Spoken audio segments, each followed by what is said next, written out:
নমস্কার বন্ধুরা, আমি বর্তিকা। তোমরা দেখছো বর্তিকার রান্নাঘর। আজ তৈরি করব খিচুড়ি, ইলিশ মাছ ভাজা আর আলু ভাজা। তাহলে তোমরা দেখতে থাকো।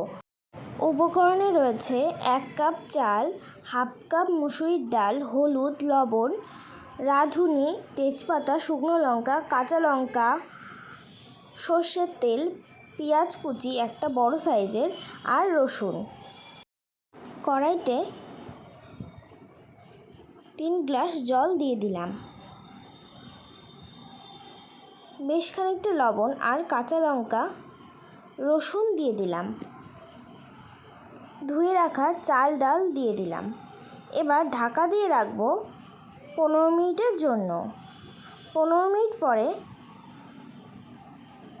চাল ডাল 60% সেদ্ধ হয়ে গেলে হাফ চামচ মতো হলুদ দিয়ে দিলাম।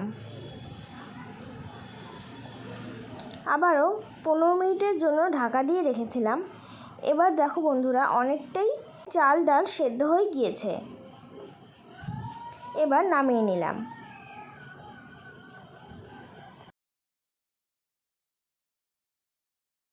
কড়াইতে সর্ষের তেল দিয়ে দিলাম। তেজপাতা, শুকনো লঙ্কা, রাঁধুনি ফোড়নে দিয়ে দিলাম। পেঁয়াজ কুচি দিয়ে দিলাম। এবার পেঁয়াজটা একটু ভেজে নেব।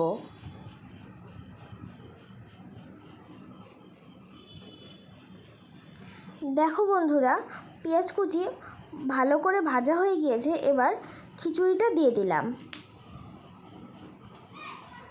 ভালো করে নাড়িয়ে আরও 15 মিনিটের জন্য খিচুড়িটা ভালো করে ফুটিয়ে নেব।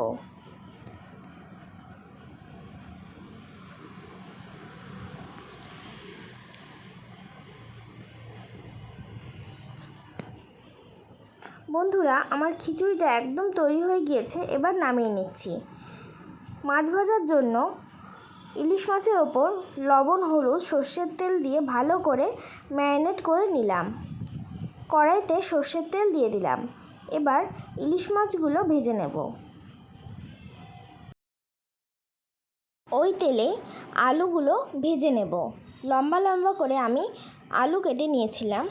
লবণ, হলুদ দিয়ে ভালো করে আলুটা ভেজে নিলাম। এবার খিচুড়িটা তোমাদের ঢেলে দেখাচ্ছি যে কতটা সুন্দর হয়েছে। দেখো তোমরা,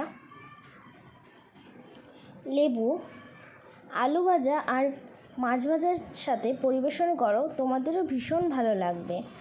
বন্ধুরা, আমার এই রেসিপিটি যদি তোমাদের ভালো লেগে থাকে তাহলে লাইক, কমেন্ট, শেয়ার এবং আমার চ্যানেলটিকে সাবস্ক্রাইব করে দিতে ভুলো না। আর অবশ্যই বাড়িতে একবার ট্রাই করে আমাকে জানিও তোমাদের কেমন লাগলো। আজকের মতো টাটা।